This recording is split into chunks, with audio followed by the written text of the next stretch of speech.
Welcome to Psychology Today. I'm your host, Ann Morrow. This is a show about bicycling in general and specifically about bicycle safety. And I want to thank our crew in the control room and Northwest Bicycle Safety Council that produces our show. We have two segments tonight, and our first guest is a local frame builder. A bike frame is kind of the foundation of a bicycle, and we're going to learn about bike frames and different materials that are used, and specifically Ben Farver's bike frames. So it might be of interest to you. Maybe you're someone that needs a bike frame to be custom built for you, and we'll find out all about that. And our second segment is talking about Clackamas County, and they are trying to improve bicycle tourism. They've got cyclocross racing, mountain biking, and road riding, and we're going to learn what they're trying to do to promote tourism and bicycling in Clackamas County and Oregon City and the Mount Hood territory. So let's get started with our first guest. We have Ben Farver from Argonaut Frame Builders here. And welcome, Ben. Thanks for joining us. Yeah, thanks for having me. So why don't you start by telling us a little bit about yourself and where you're from and your family and that sort of thing? I live here in Portland, married with one little boy who's 2. I started bicycle building in 2007, and I started out in custom steel.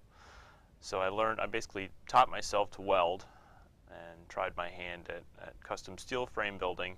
Had a small shop on Northeast Martin Luther King for about 3 years, and focused more on the artisan kind of handcrafted steel frames. So a lot of labor, a lot of little customizations on each part of the frame. So I parlayed that into doing custom carbon when I found myself more in the race-oriented, sort of more performance side of the road market. This material, carbon, is better suited for that style of a bike. Okay. And we'll get into some more detail about those frames, too, in a little later in the show. So you are a bicyclist. Why don't you tell us about some of your bicycling that you enjoy doing? Yeah, I like riding all kinds of bikes. I commute to work on my rain bike. Okay. And if I have a choice, if I have a free day and can do anything, I'll always go mountain biking. I love going out east into the gorge near Sandy Ridge or out of White Salmon or Mount Hood or Hood River and go mountain biking. I also race cyclocross, ride cyclocross, but what I do mostly is ride road bikes, and I race road bikes as well on a local team. Okay. And so, boy, racing road bikes, what all does that, who do you race with?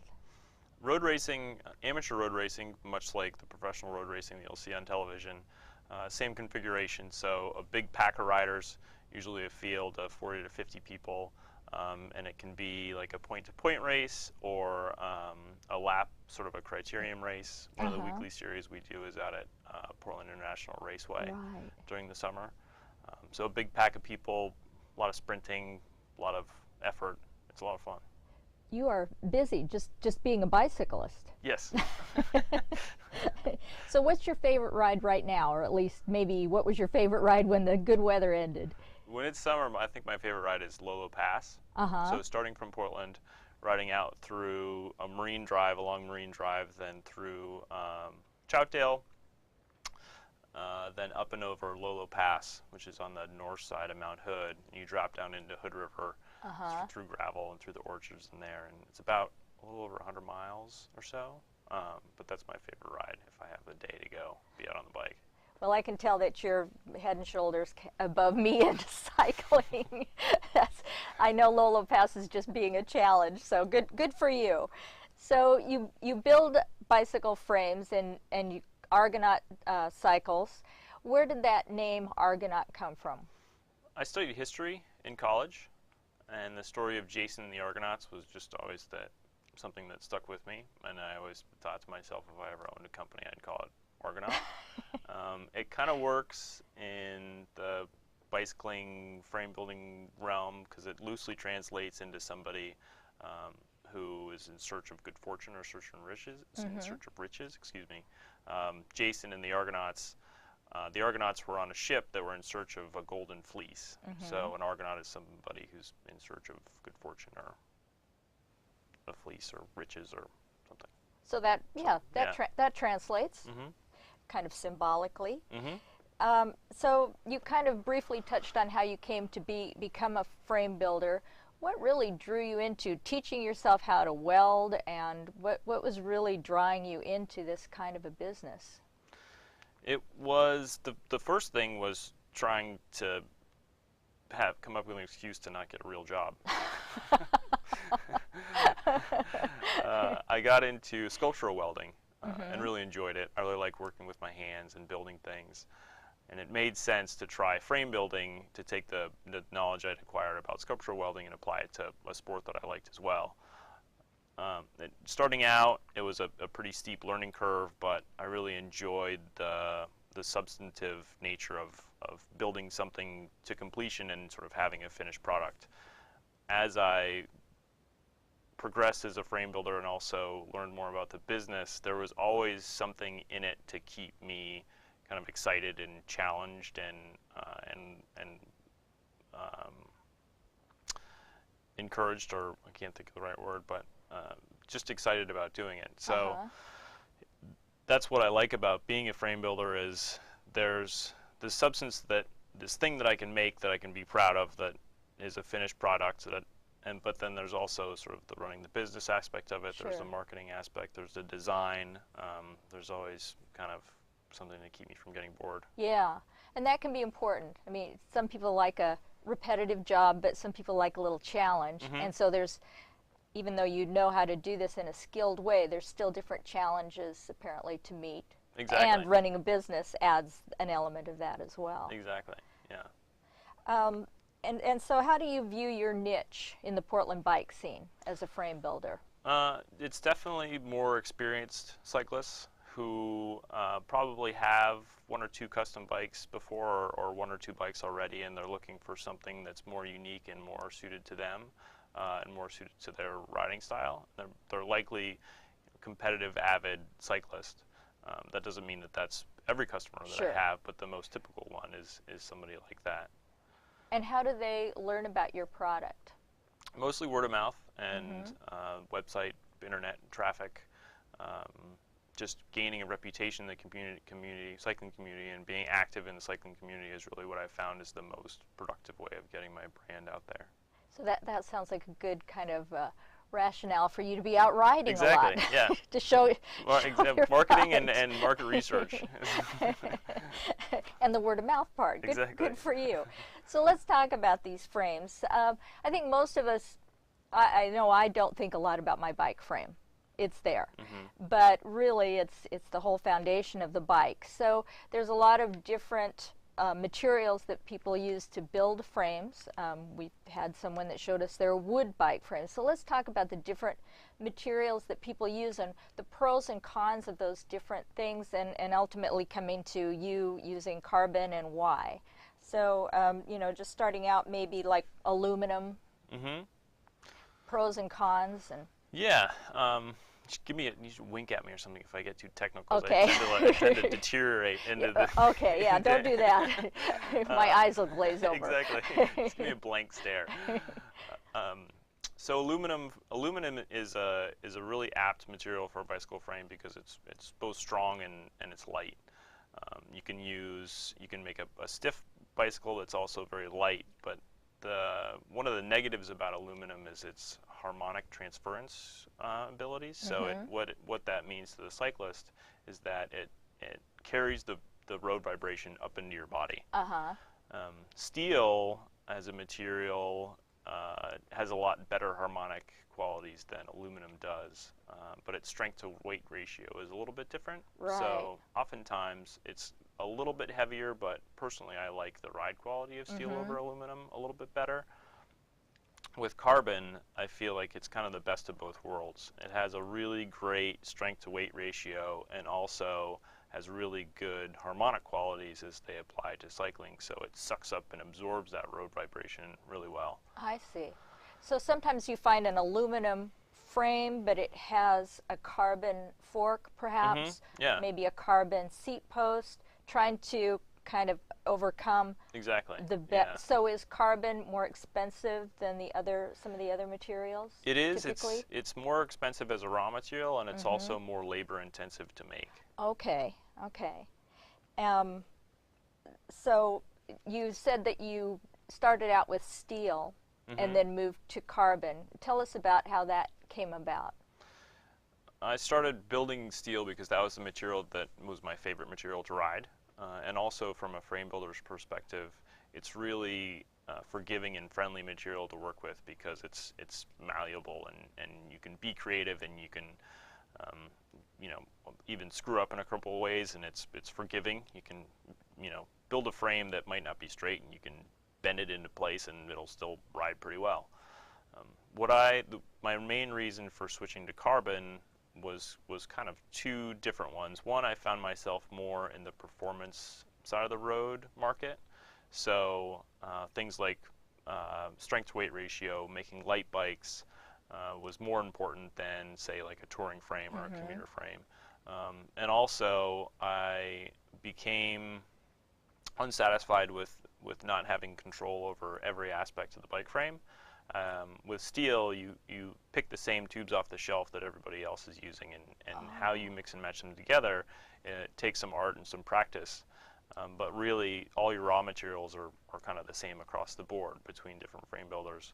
With carbon and making these bikes the way that I do, we mold all the frame pieces. Everything is done from start to finish from scratch in-house. So every aspect of the frame has an argument to its value, why it's there, what it does, why it's better, and that really sort of ownership of the complete bicycle is what I was really looking forward to take that drew me to carbon. Yeah, I can see why that would be the case. So here we've got a frame, but what are the separate pieces then that you've put together to Okay. create this? So what's unique about an Argonaut bicycle is that it's a full custom frame, but it's also made with continuous bladder molded frame sections. So for instance, this down tube, this bottom bracket section, and the seat tube is all molded in one continuous piece in a big aluminum clamshell mold. Sure. So there's the bottom bracket section, there's the seat cluster section, the top tube, head tube, the down tube extension is all one piece, and then the chain stays and the seat stays. So those are all the individual parts that make up the whole frame. Mm-hmm. And we make the molds that make those pieces. But what's unique to Argonaut is that we can customize both the size of the frame, but also the material that's inside the individual pieces. So this process in the mold thing seems like it would be a lot stronger. It is. It's not necessarily stronger. You can make a carbon bike with an assemblage of tubes that are bonded together and reinforced, and it'll be plenty sturdy and strong. What's better about making continuous frame pieces is that you're able to optimize the tubing wall thickness throughout frame intersections, Uh-huh. so you don't have any redundant material, and you also have a better ability to customize the flex characteristics of every part of the frame piece. I see. Um, let's talk about why a cyclist might want a custom frame. I mean, certainly you talked about, racing and that sort of thing, but what kind of people are looking for custom frames? It's well, the value that I try to impart upon customers is of why Argonaut bikes are better, is that from a ride standpoint and a handling standpoint, it's nice to have a bike that's catered to your size and riding style.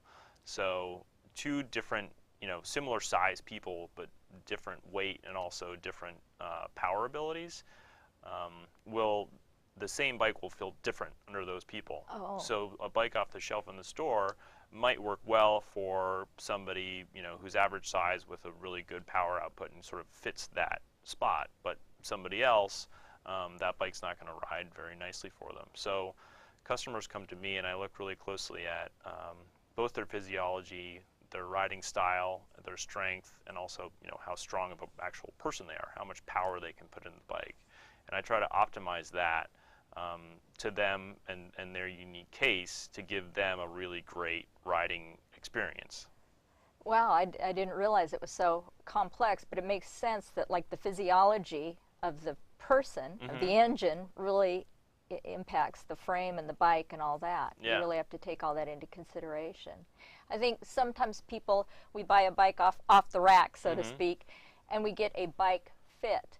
But you start from ground zero making that bike fit the person. Yeah, so we do custom geometry, so fit is certainly one aspect of it. Like a bike should fit you very well, but how it responds underneath you is where I feel like the real value I'm giving the customer is.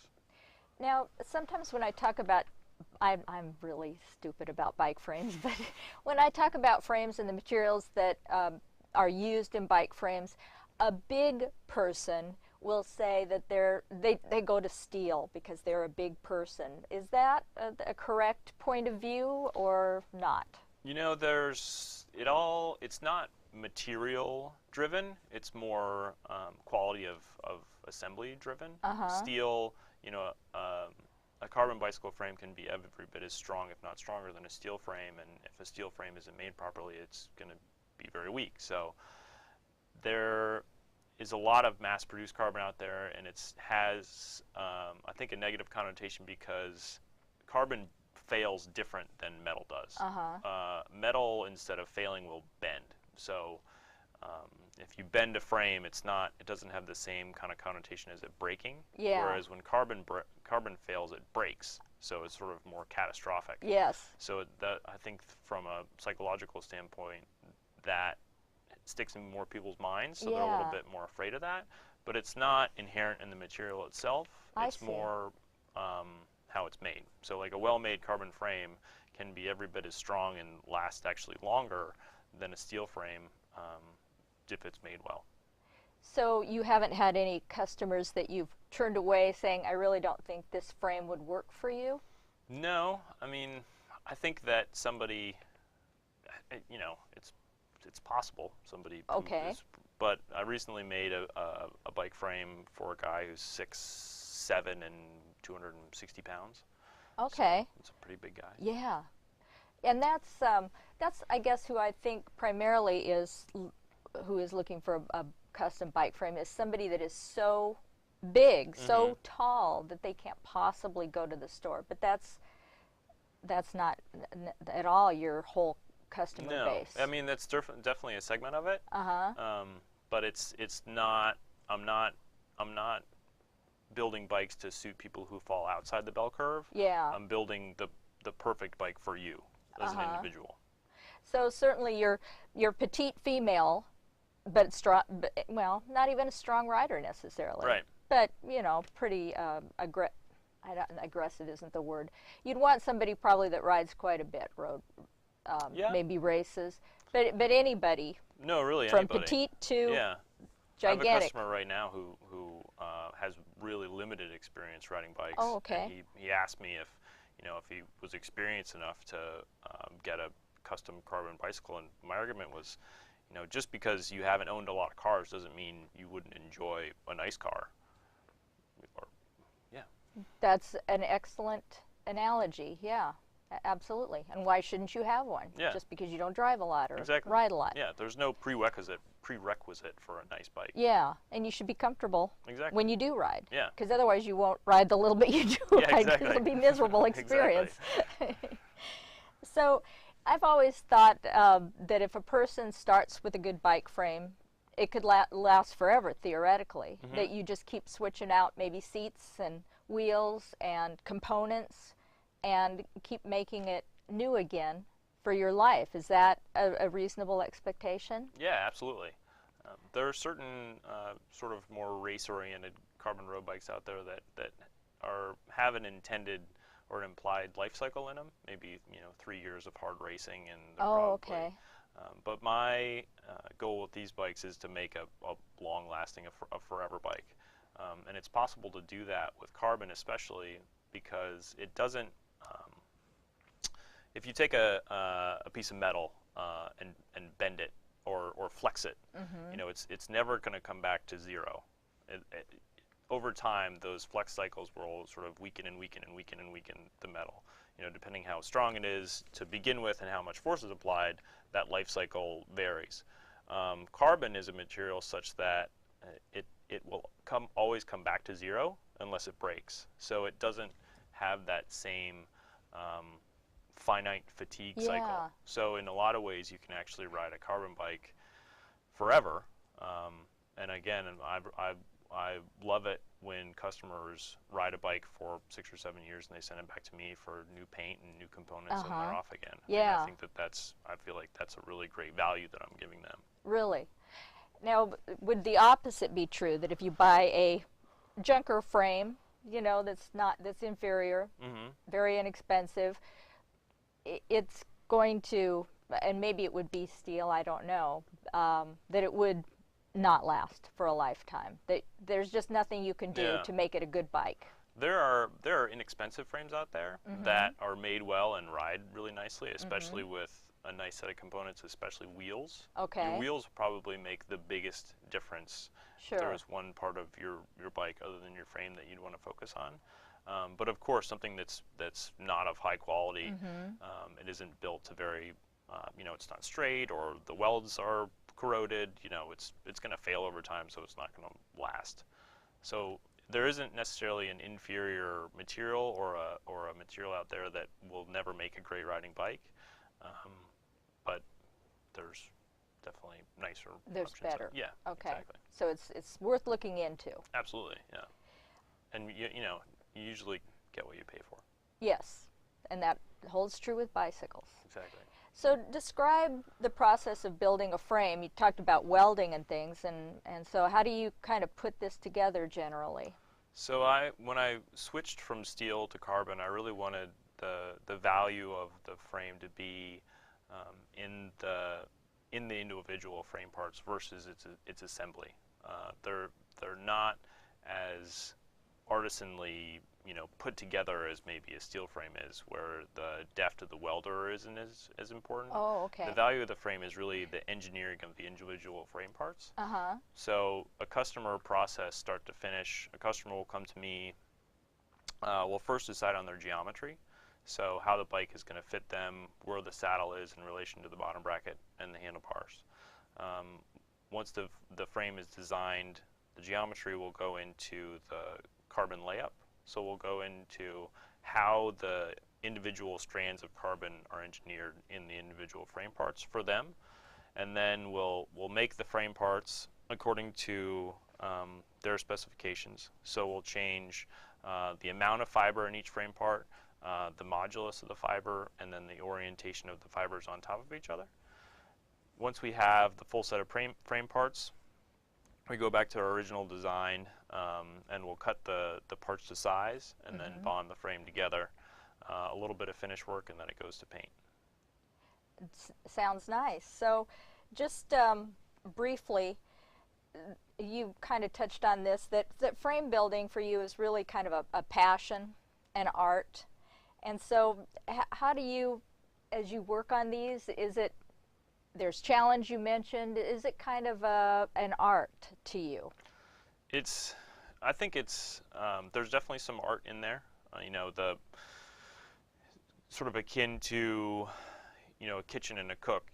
A not very good cook can have the greatest ingredients and not make very good food. A great cook can have mediocre ingredients and come up with a great dish. I mean, there's definitely some art to it when it comes down to deciding that final decision of how this bike should ride. So I try to get as much information that I can out of the customer to have as much data to start with, but then how I apply it to the bike frame and how that ends up underneath them, I feel is a little bit of an art. It sounds like it. Well, just briefly and in closing, what would you tell somebody about why they might want to look into getting a custom frame? It's really to have a unique and specifically tuned bicycle for you and for your needs. Going back to that cook analogy, I feel like, if the bicycle were a dish, Argonaut makes this really great dish. And that's kind of our starting point, and then for you, we customize it however you like it to be customized. So it's a really great platform to start with, but then catered specifically to your strengths and your riding style, to give you something that is truly, custom to you as a rider. Well, thank you so much. That's really interesting information about how to make our bicycle ride the best it can be. And so thanks for joining us. Absolutely. Thanks for having me. And again, this is Ben Farver from Argonaut Cycles, and you can find his information online. And we're going to go to a safety video now from Northwest Bicycle Safety Council, and then we'll come back and talk about the Clackamas County area and what they're doing to promote cycling. Hi, my name is Bruce Buffington, President of Northwest Bicycle Safety Council, an all-volunteer organization dedicated to helping all users of the road safely share the road. I'm here to remind you to obey all laws, drive with care, look out for one another, and please, please share the road. And don't forget the rules of the road. Ride single file in the same direction as traffic. Obey traffic signs and signals. Signal your turns and look behind you before you turn. And always stay alert.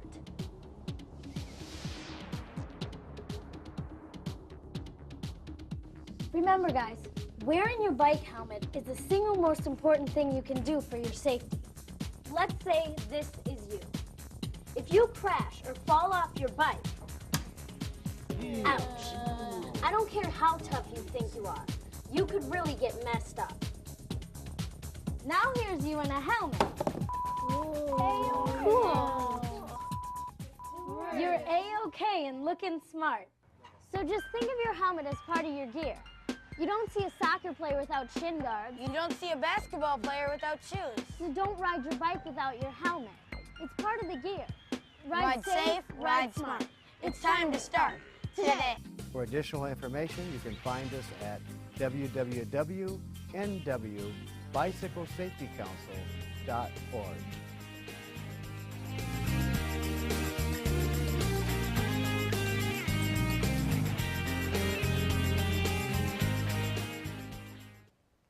Well, that was a great video about encouraging you to wear helmets, and we at Northwest Bicycle Safety Council really believe in bicycle helmets, and I hope that makes you appreciate how important they are. You might want to keep in mind too that as you go into the cycling season that a helmet doesn't last forever. We talked about maybe a bike frame lasting forever. Helmets do wear out just from normal wear. Certainly if you have a crash you need to replace your helmet. Some companies will replace the helmet if you bought yours from them. And just the UV rays from the sun kind of destroy the integrity of a helmet. So if your helmet is like 3 to 5 years old, you might want to get a new one this year. So we're back now with our guest from Clackamas County. We've got Jay Heidenreich, I hope I said that right, from Clackamas County Tourism.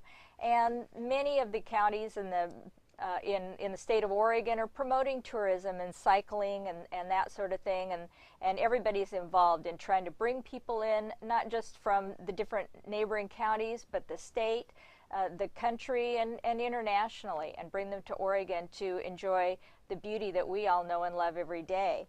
So, Jay, thank you for joining us. Well, thanks for including us. And, well, you've got a beautiful area. We've got a backdrop here that shows some of the beauty of Clackamas County, and you can't hardly beat that. True. And so why don't you tell us a little bit about yourself before we get going here? I was reared in the Midwest and went to school in Boulder and traveled around quite a bit. Landed in Oregon about 20 years ago and moved to the Portland area 5 years ago when I started with Clackamas County Tourism. Well, welcome to Oregon. And so are you a cyclist? I am. Inspired largely by a series of bicycle tourism studios that we ran about a year and a half ago. And prior to that, I'd been sort of a, go out on the Springwater corridor, bike for 5 miles and go home, call it a day. But I started hearing so many fascinating stories and people so joyful and enthused about riding, I was like, okay, I have to try it on for a longer distance. So the Pioneer Century mid-range route was actually, you know, the first longer ride I did. And, you know, so every summer there are a series of new challenges, and I'm having a lot of fun with it. Well, great. Glad to have you joining us with the cycling. Good for you. Yes. Well, and I think you seem to be so energetic and enthused about this topic that you almost have to, well, you have to do something to keep your energy level up. So bicycling is one way to do that. It is, and it's, you know, I really felt very much that as we went out into the communities, really responding to people who said, you know, we see cyclists coming through, help us figure out how to get the word out, how to provide better service. It seemed to me that we could help tell that story better, having some of that experience ourselves. Yeah, I'm sure that's true. How did you come to work for Clackamas County? Well, when I moved to Portland, they had an opening, and I have a long and deep background in travel and tourism, so it was just a happy fit. Oh, well, good. Well, I mean, we really appreciate you being in this role, because really you represent the county well. Well, Oregon, you know, you mentioned that, yes, we're encouraging visitors from county to county, but then far outside those borders. And when we travel to trade shows and so on to spread the word about Oregon, Oregon has a very distinctive cachet and reputation with the team. They call it Team Oregon that works. And, you know, we all pretty much have drunk the Kool-Aid. We, just as you know, we love where we live. We love where we get to play. And so it's an easy story to tell. That's true. It's easy to be passionate about, especially when you're out there enjoying it yourself. So tell us exactly what it is you do for the county as far as the tourism. Well, I work in destination development. So we really, as I mentioned, we work with communities. It doesn't matter which part of the department we're in, that's what it all comes down to. And tourism is really an economic driver. And so we are really working with people to develop their business skills, listening hard to what they're telling us they're seeing out there on the front lines and responding to that, and then bringing opportunities to them. We've got a great PR team, so figuring out how to do social media better, working with folks on press releases, and the development side of life. We recognize when people have a great idea. For example, last year when we had our tourism awards, the establishment that won the Tourism Development Award was First City Cycles in Oregon City. And that is really a success story that stemmed directly from the Bicycle Tourism Studios. Blaine Meyer, who owns that shop, heard the figures, the recent study done that cyclists bring more than 400 million every year into the state. So he looked at the numbers, looked at the density of bike shops, and said, you know, there needs to be one of these in Oregon City. And so he's assembled a crack team. They're about to open a bicycle cafe at the old Amtrak depot in Oregon City. And the ideas just won't stop coming. Yeah. So we encourage that kind of work. Yeah. And it seems to me, though, I mean, looking at this photograph, for example, and you talking about, like, the Canby area is kind of flat, for more or less, and I appreciate that. Yes, as a rider, yes. I do. Yeah, easy, relatively easy to ride. Yeah, and Ben, who was just here, talked about Lolo Pass and going up to Mount Hood. I know. Your area is so diverse that you're really, I don't know, you've got the mountain biking, the cyclocross, and the road bike riding. Right. You've got a lot going on. That's right. I loved hearing him say that Lolo Pass was his favorite ride. I hadn't paid him any money. How ironic. It was great. Yeah, we do have those great rollers down around the Canby-Molalla area that makes the Pioneers such a fabulous ride. The Willamette Valley Scenic Bikeway, first in the state, starts in Shampooey, just outside Wilsonville. Again, just bucolic, easy riding for the most part. Yeah. And then up around Mount Hood. Yes. You know, real challenges for people who love to go out there, be an animal, whether it's off-road or on-road. Yeah, good for Ben. Yeah, good for Ben and Argonaut cyclists. Why don't you give us kind of an overview about Clackamas County? We touched on that a little bit, that it's a very diverse terrain-wise. What's special about Clackamas County? Right. Well, our geography does make us special. You know, we live, the area includes the southern bedroom communities of Lake Oswego, West Lynn, Oregon City, of course, and then extends down into the northern part of the Willamette Valley, Canby and Molalla, and then east to the mountain. So our county includes Timberline Lodge and the villages of Mount Hood. So again, you've got that very dramatic alpine landscape, and you've got that sweet agricultural rich land. And you refer to it as it's the Mount Hood territory is Right. kind of your, what would you call it, logo? Right. Or We're branded as Mount Hood branded. territory. Uh-huh. So when we went out into the communities some years ago and said, you know, really asked those questions, what is it you think of when you think of where you live? What really defines you? So the one icon that was true for everybody from Wilsonville up to Welch's was the mountain. You know, whether you see it across a field of tulips like you do down in the southern part of the valley, or you're living on its slopes, the mountain lives large for us. So basically, Oregon's Mount Hood territory includes the entire county. Sure, Yeah. that makes sense.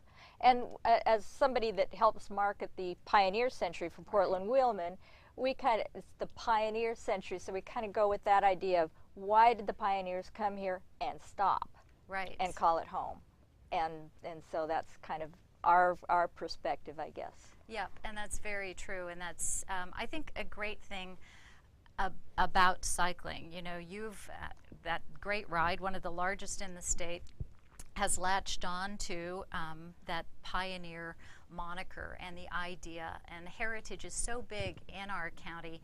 And when you're on a bicycle, you have a much more personal feel, don't you, for your landscape than when you're in a car, no matter how Yes. lovely a car ride might be. And so, you know, you could be out and get to roam through some cemeteries, although that sounds kind of funny, but you know, people love people to do. that. Yeah. Go to a great place like Shampooey, where so much of the history was, and fold that into your bike ride if you want, or not. But Yeah. it's really very accessible. That's true. You get much more of a sense of where you're at. So why is Clackamas County so interested in promoting cycling and bringing people in? Right. Well, the figures really bear out that it is a market that deserves paying attention to. There was a study done by Dean Runyon in 2012 saying that cyclists bring 400 million plus into the state every year. So, you know, in more manageable terms, that's over $1 million a day.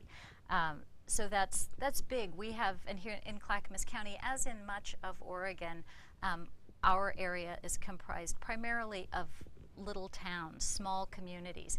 And so those dollars are very important to the lifeblood of those folks. So it's just here are people, they're coming, they are spending money. And so how do you really roll out the welcome mat and make them want to choose you? Of course, we're ahead of the game because we do have this incredible topography. And we want to be even further ahead of the game by making sure that we are really doing everything we can to help our businesses succeed. Right. So, yes, so you have to help people know what a cyclist Right. needs and wants so that they can cater to that market. Exactly. And then when a business has an idea that is then something we could help them market, we want to encourage that. And in the case of our development grants, that's what those monies really are targeted for, to help leverage our existing assets and with a known market and make the dollars go as far as they can. So you've got a pretty decent foundation at this point. Yeah. And you're trying to build on that. And I know that you are doing some different things. Let's talk about some of the specifics. I'm interested in this Cascading Rivers Scenic Bikeways. Right. Because there's many of these scenic bikeways, Ride Oregon Ride. Yeah. tell us about this and where you're at on that and what the route is. Right. Well, I know you've had Scenic Bikeway guests on Yes, before, and we are so excited about this one. We're next in line for final approval, and the the Cascading River Scenic Byway runs from Estacada over the mountain to Detroit, or Detroit to Estacada. Sure. And it is 72 miles in length. Has an elevation gain of 6,000 feet. Not for the faint of heart. No, we'll send Ben. That's right. But it is beautiful. It takes you along riverways for much of it, close to hot springs. Brighton Bush and Bagby are not too far off of the route, through old growth fir, 2 national forests, the Willamette and Mount Hood. And so it's really something.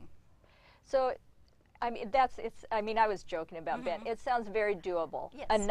A nice weekend of kind of an out and back. Go down whichever, like you're saying, whichever direction, and then turn around and come back. Take your time. You've got all day, and just enjoy it. That's right. And there are lovely campgrounds all along the way. And if you want to spend the night in, something fancier at Detroit, there are motels there, lodges, cabins. And also in Estacada, motel in Estacada, but then also campgrounds. Promontory Park has yurts. Milo MacGyver has actually a project that we're helping to support in a hiker-biker dedicated campground. So again, lots of lodging opportunities at either end, in addition to en route. Good. Well, congratulations. I know that's a big effort, having worked on the Tualatin Scenic Bikeways. I know it's right. It doesn't happen without a village. Yes. And, yes. And this particular bikeway had Yvonne Messmer from Detroit, who actually worked with their business association to get it off the ground, but then she contacted Estacada, a couple of devoted cyclists on the Development Association team, and they've just been plugging away at it ever since. Great. These are such assets to the state and to all cyclists, because we don't have to go very far. We can just go do it. I know, and I'm working my way down the list. I did the one in Washington County as soon as it was unveiled, and it's a great ride. Yeah. Well, yeah. They're all great rides. They best are. of the best. They are. Yeah, and that's the whole idea. And you've brought some maps. I'd kind of deviate a little bit. I think as any of us want to come and ride in Clackamas County, but where? It's so key to know where to ride your bike, where you're going to have some kind of amenities for a cyclist. Right. You don't want to just venture out on the big highway and hate it. That's right. So you have developed some routes. Right. And that would help. Right. So we do have some great resources. We have the Bike It map, which has been out for a number of years. These rides are also available on PDF on the Mount Hood Territory website, as well as the Ride Oregon Ride website. And then we have farm loops. So for folks who want to really get out into the Willamette Valley, take advantage of the great outdoors, this lists farms that are open to the public. And so let's say you wanted to go out, ride your bike, put the panniers on, and pick blueberries when it's the middle of summer. You can combine those two things. We have overlaid the, I'll just open it up, but we've overlaid the biking routes that are called out in the Bike It map, and then you can see, oh, here's an elk farm. That sounds kind of fun. Or there's blueberry farm, and so you can base your route, as you say, on the most bike-friendly roads, and kind of pair that with farmers' farms that you might want to go to at the same time. So that's a nice thing too. And then it's really great. I talk to a lot of cyclists as I'm out and about, and everybody seems to be getting their information in different ways, right? So some people still like the papers. Some people really are looking at Map My Ride. So we're trying to accommodate. We've tried to accommodate that through those different formats. Now, do you have a shorter ride in Canby? I know there was a kid type ride, the Blueberry Farm ride. Is that? Well, the Blueberry Farm was a very fun project that came out of last year's development grants. Yeah. And Ben, with the Pioneer Century, helped coordinate that along with Mary Stewart, who works on these farm loops. And it had various stages, you know, so there was a shorter ride, mid-range, Right. and long. And Canby does have a very friendly, no traffic, low traffic route that is short. And in fact, I think I might have heard that that's going to be part of Yeah, we're going to try to incorporate that into our Pioneer Century. yes, that's great. That's a very fun, great way to get started. Yeah. Ride. Right, whether you're an adult just barely getting started into Right. cycling, or maybe trying to get your kids out riding, or Yes. or if you're just a desperate adult and you've got the little one and you're going to pull them in the trailer to get a bike ride. So you've got some of these nicer that have fun things to distract the kids periodically, something to That's get off right. the bike. Yes, and in fact, at the beginning, if you're starting that cascading scenic bikeway from the Estacada side, there's a little known gem that's just a mile and a half outside of town that is actually the first part of that ride, and it's closed to only pedestrian and bike traffic. It's along Faraday Lake, so it goes along the reservoir. Oh, right. And it's gated, so you can get in with your bike, and it's 5 miles out, 5 miles back. So again, like that little route in Canby, really wonderful for folks who don't want to just take a big bite out Right, of right. a big Just ride. stick your toe in Yeah. a little bit. Let's talk about some of these other Clackamas County projects. You've really done some applications for grants and been successful for the most part. And again, building on this foundation that you've laid, you're building it. So tell us about some of the monies that you've got coming in for the different projects. Well, this is actually money that goes out from tourism. All of tourism's funding is through transient room tax, not from general fund. So when a visitor comes to stay, that is where that funding comes from. And so we have development grants. And so people come to us with ideas, they fill out grant applications and pitch the idea to us, tell us how they're going to make it happen. And of the 10 projects that we funded this last cycle, 7 of them were bicycle related. Okay. Yes. And, you know, I think because we have been talking about bicycles a lot, really spreading the message, really having our ear to the ground, and helping folks flesh out ideas when they come about. This year we really saw some projects that we're excited about. So you mentioned the Milo McIver State Park Hiker Biker Campground Shelter was one of them. So Yes, what's the that's idea right. behind that? Well, there is a section of Milo McIver, which is this big, beautiful park, and it's dedicated just for non-vehicular traffic. So it's a little bit quieter over there, and there's this grant goes towards a number of shelters that are in that portion of the campground, and there'll be a place to secure your bike, stow your belongings if you want to go for a hike or you want to take one of their kayak trips before you launch on your bike ride. And there's even a solar powered charging station for your electronic device, which is fun. Yeah. Oh, great ideas. Because Right. I know a lot of people like to travel by bike. Yep. And those are important to them, and all those amenities makes it really first class. Right, and MacGyver's situated, I think, just a perfect distance from Portland. So for people who maybe just want to do a one night out and a one night back, it's a great destination. Like a weekend dabbling at that loaded touring. Exactly. Really Yeah. getting away from things, but you didn't have to go that far. That's right. perfect. And again, you've got mountain biking in your area, so the Mount Hood Moderate Lift Serve Mountain Bike Trail. Right. So Hurricane Racing, which is affiliated with Ski Bowl, has had for a number of years lift-accessed mountain biking, but it's really just for more advanced riders. By building some additional trail that is less steep, it really will open that part of the mountain, and for the mountain biking sport, open to more moderate level riders. Nice. And again, that just makes sense for us because not everybody starts, people don't start out in the advanced Right. birthdays. So we want to give them the opportunity to grow their skills. Well, at my point in life, I'm never going to get, but I like moderate mountain biking. Right. Just some fun out in the, Exactly. So cool, that sounds great. Meldrum Bar Park bicycle tourism attraction, and I know that the First City Bikes that you mentioned was involved in that. Right. So there's a park down on the banks, close to the banks of the Willamette River in the Gladstone area, Gladstone, Oregon City, and there's sort of a rogue park that has been built for a while, and this study will really determine, you know, how could it be made a more permanent fixture? What can they do about some of the issues?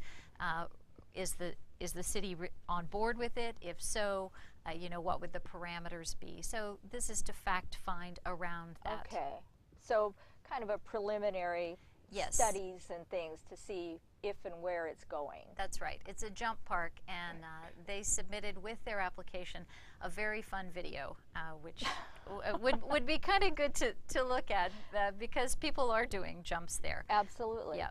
Well, yeah, good for the kids. And then the Sandy Ridge Trail system improvements, and that's a big deal for you guys. It's huge. It's huge. Sandy Ridge is operated by the Bureau of Land Management, and they are excellent partners. They really are open to many ideas, and they have what's very valuable to us. They have a car counter in the parking lot, so we know 60,000 people are going through Sandy Ridge, and again, that is a place where mountain bikers go. But there's not much currently in the way of beginning trails, and so this will expand their offering for a beginning rider. I read an article in the newspaper lately about how all this is building, and the businesses are doing better, and there's more people coming in during the summer in the mountainous areas where you typically just ski and that sort of thing. And like you're saying, then people come in and spend money, eat, stay. And this Sandy Ridge and all the mountain biking is one of those big draws. Right. We do often, I mean, the mountain is great for mountain biking. There's some great road cycling there too, as Ben attested. And for a while, summer has really been the biggest season on the mountain. Winter, of course, is also huge, but a wonderful thing about mountain biking is people don't seem to mind when it's rainy and muddy, and it adds a different element to the sport. So spring and fall, which are less popular, again, that's just a really great fit and a real potential win for our businesses on the mountain. We're kind of starting to run out of time. I want to make sure I ask you one question. I like to ask people, if you had a magic wand and you could just, you know, make anything happen, and there were no monetary constraints and there were no governmental constraints, what would you do for the Mount Hood territory? Well, I hear a lot from folks in the community about really getting from point A to point B, and particularly from the urban center up to the mountain.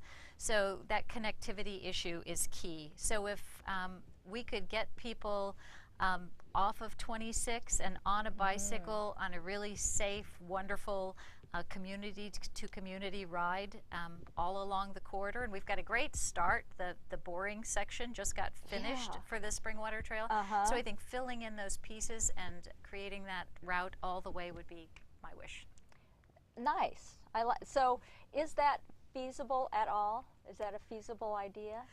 I think there's a lot of enthusiasm for it, and I think it's like a lot of big things in life, you know, to approach it just kind of a piece at a time. Increment by increment. That's the way all these bicycle projects seem to go. Seems to.